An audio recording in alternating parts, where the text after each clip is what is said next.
참나. 아직도 1176화의 프랑키 파워업을 단순한 개그씬으로 보는 분들이 있습니까?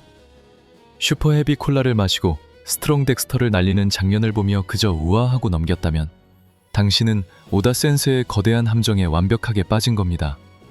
단언컨대 이건 일회성 이벤트가 아닙니다. 이것은 프랑키의 몸을 빌려 진행된 고대병기 플루톤의 소형화 동력 테스트입니다. 반갑습니다. 해적단 여러분, 진실을 파헤치는 이다나 해적담입니다. 오다 센세, 또 우리를 얕보셨군요. 1176화에서 릴리스가 꺼낸 베가펑크의 유산, 오미니 드레인 컨버터를 똑똑히 기억하십니까? 이건 단순한 화재 진압용 청소기가 절대 아닙니다. 대체 왜 하필 이 거대한 엘바프에서, 그것도 다른 누구도 아닌 프랑키의 몸에 이식되어야만 했을까요? 1176화의 진짜 핵심은 상디의 잔혹한 액션도 조로의 살벌한 미소도 아닙니다. 우리가 주목해야 할 단 하나의 사각지대, 바로 릴리스의 대사와 행동입니다. 릴리스는 베가펑크의 상자에서 오미니 드레인 컨버터, 일명 오디시라는 기계를 꺼냅니다. 그리고 이 기계가 엘바프 전역에 널려있는 무한한 에너지를 사용할 수 있다고 선언하죠. 여기서 첫 번째 소름돋는 떡밥이 등장합니다. 릴리스는 타오르는 학교와 도서관의 열 에너지를 모조리 흡수해 모든 것을 얼어붙게 만듭니다. 이 흡수된 에너지가 바로 슈퍼 헤비 콜라로 변환되어 프랑키에게 주입되었습니다. 잠깐만요. 화재의 엄청난 열기를 흡수해서 액체 형태의 초고밀도 에너지로 단숨에 바꾼다라. 이거 어딘가 굉장히 익숙한 메커니즘 아닙니까? 에그헤드에서 베가펑크가 연구했던 궁극의 동력, 세상을 멸망시킬 수도 있는 마더 프레임을 떠올려 보십시오. 자연계의 파괴적인 에너지를 무한하게 추출하고 압축하는 기술, 그것이 지금 엘바프라는 거대한 섬 전체에 적용될 수 있다는 뜻입니다. 그리고 가장 중요한 침묵의 패널, 릴리스가 프랑키의 몸을 보고 경악하는 장면을 보시죠.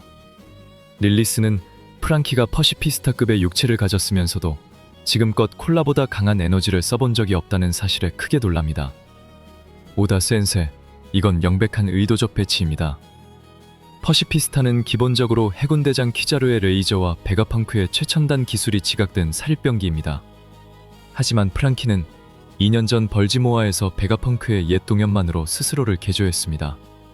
하드웨어는 이미 세계 최강의 병기급인데 소프트웨어와 동력원만 구식이었다는 소리입니다. 그동안 프랑키는 콜라라는 매우 비효율적이고 한정된 연료로 힘겹게 싸워왔습니다. 그런데 이제 오디시를 통해 엘바프의 열기, 어쩌면 섬 자체가 뿜어내는 자연 에너지를 직통으로 꽂아 넣을 수 있게 된 겁니다. 프랑키가 이번에 날린 스트롱 덱스터는 단순한 신기술 펀치가 아닙니다. 그것은 억눌려 있던 퍼시피스타급 육체가 진정한 동력을 만났을 때 뿜어내는 끔찍한 파괴력의 예고편에 불과합니다. 프랑키의 몸 안에 잠들어 있던 고대병기의 스자가 서서히 눈을 뜨고 있는 겁니다.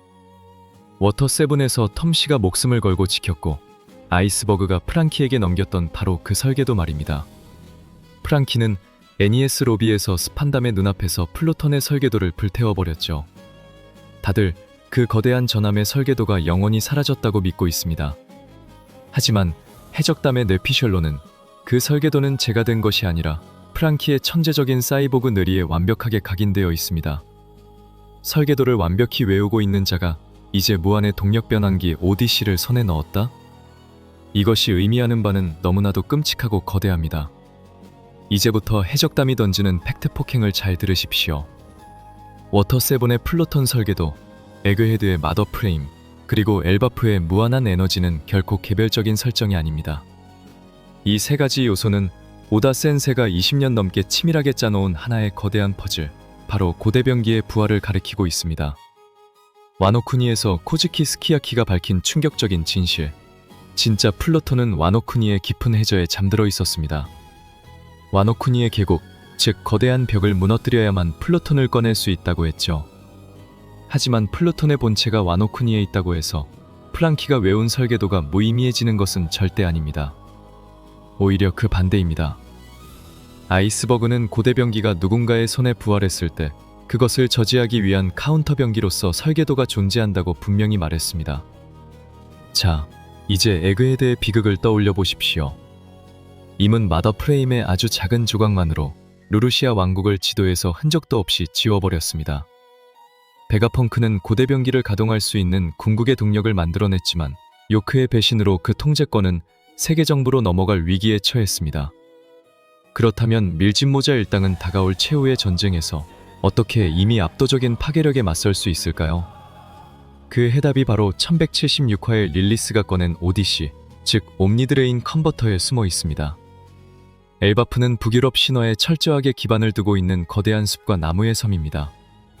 거대한 세계수 이그드라실이 9개의 세계를 지탱하고 있죠. 로키가 드라우그를 얼려버릴 때 니플헤임이라는 빙결의 기술을 보여주었듯 이 섬에는 신화적인 원소가 실존합니다. 릴리스가 불타는 학교와 도서관의 열기를 기계로 빨아들여 모든 것을 얼려버린 현상을 보십시오. 이것은 단순한 화재 진압이 아니라 북유럽 신화 속 불의 세계인 무스페네임의 파괴적인 열에너지를 기계적인 동력으로 치환한 미친 기술력입니다. 엘바프 전역에 흐르는 자연의 만화, 혹은 지열과 태양광 같은 막대한 에너지를 릴리스의 오디시를 통해 슈퍼 헤비 콜라로 액화시킬 수 있다면 어떨까요? 프랑키는 그야말로 무한한 탄약을 가진 걸어다니는 고대병기가 되는 셈입니다. 여기서 해적담이 여러분의 뇌리에 충격적인 질문을 하나 던지겠습니다. 만약 이미 그토록 엘바프를 굴복시키고 세계 정부의 산하로 넣으려 했던 진짜 목적이 거인족의 무력이 아니라 이 섬 전체에 흐르는 무한의 동력 때문이었다면 어떻습니까? 1168화의 과거 회상에서 임은 하락할 때 불가능한 전황 속에서 수만 명의 적을 상대로 섬 단위의 광역 포격을 날려야 하는 순간이 반드시 옵니다.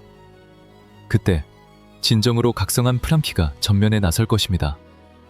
꾸드빵이나 라디컬빔 따위가 아니라 고대병기 플루톤의 주포에 필적하는 선멸기를 쏠 준비가 되었다는 뜻입니다. 오다 센세는 항상 가장 유쾌하고 개그스러운 장면 속에 세계관을 뒤흔들 가장 소름돋는 팩트를 숨겨두곤 했습니다. 1176화의 오디시 등장과 슈퍼헤비 콜라 파워업은 밀짚모자 일당이 드디어 세계 정부의 고대병기 파괴력과 대등한 위치에 섰음을 알리는 위대한 신호탄입니다. 자, 그렇다면 다가올 1177화부터 엘바프의 전장은 어떻게 흘러갈까요? 해적담에 미친 내피셜을 지금부터 공개하겠습니다. 1176화에서 릴리스는 베가펑크의 상자에서 옴미드레인 컨버터, 즉 오디시를 꺼내 엘바프에 널려있는 에너지를 거침없이 흡수했습니다. 불타는 학교와 도서관의 열기를 모조리 빨아들여 얼려버린 뒤 그것을 초압축된 슈퍼 헤비 콜라로 변환해 프랑키에게 주입했죠. 그리고 프랑키는 그 엄청난 에너지를 바탕으로 스트롱 덱스터라는 압도적인 신기술을 날려 무시무시한 MMA 린드웜을 단숨에 박살냈습니다. 대부분의 독자들은 프랑키가 이 강력한 펀치 몇 방으로 활약하고 끝날 거라 생각합니다. 하지만 과연 그럴까요? 절대 아닙니다. 이것은 단지 고대병기 예열을 위한 1단 기어에 불과합니다. 1177화에서 프랑키는 이 오디시를 자신의 몸 혹은 앞으로 전장에 투입할 거대한 메카닉 장비에 완전히 영구 이식하는 미친 개조 수술을 전투 중에 단행할 것입니다. 단순히 화재의 열기 정도가 아니라 엘바프 섬 전체를 감싸고 있는 거대한 자연의 만화와 지열 자체를 무한한 동력으로 삼는다는 뜻입니다.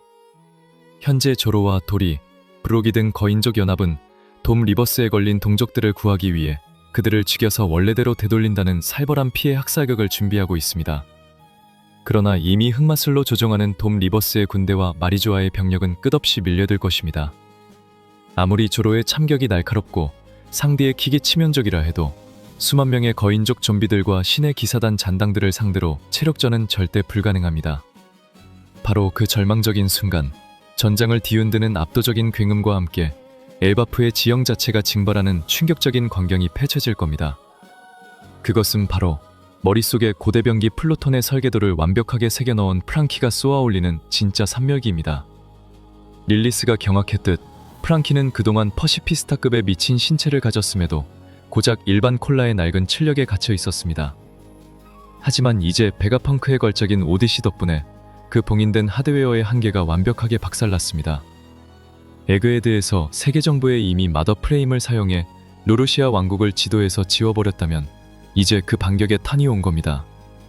엘바프에서는 프랑키가 오디시로 무한한 에너지를 장전하고 임의 군대를 향해 안티마더 프레임급의 초거대 레이저 포격을 쏘아낼 것입니다.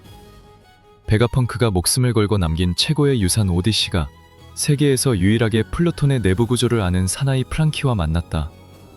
이것은 오다 센세가 20년 전 워터7에서부터 치밀하게 빌드업해온 완벽하고도 소름돋는 필연입니다. 프랑키는 더 이상 밀짚모자 일당의 단순한 변태 사이보그가 아닙니다. 그는 인간의 의지를 가진 걸어다니는 고대병기 그 자체로 각성할 것입니다. 신의 기사단이 자랑하는 불사의 육체조차 무한한 에너지를 뿜어내는 미니 플로톤 프랑키의 일격 앞에서는 한낱 잿더미로 당할 수밖에 없습니다. 이 거대한 섬 엘바프에서 과학의 정점과 고대병기의 설계도가 만나 임의 권력을 박살낼 가장 끔찍한 무기가 탄생하는 순간을 기대하십시오. 구독자 여러분, 제 뇌피셜이 그저 억가로 들리십니까? 아직도 1176화의 오디시와 프랑키의 슈퍼 헤비 콜라 파워업을 단순한 개그로 치부한다면 당신은 원피스의 진짜 떡밥을 놓치고 있는 겁니다. 베가펑크의 최상의 기술력과 고대전개 플루톤의 설계도, 그리고 엘바프의 무한한 에너지가 만난 이 끔찍한 팩트 폭행을 감히 부정할 수 있습니까?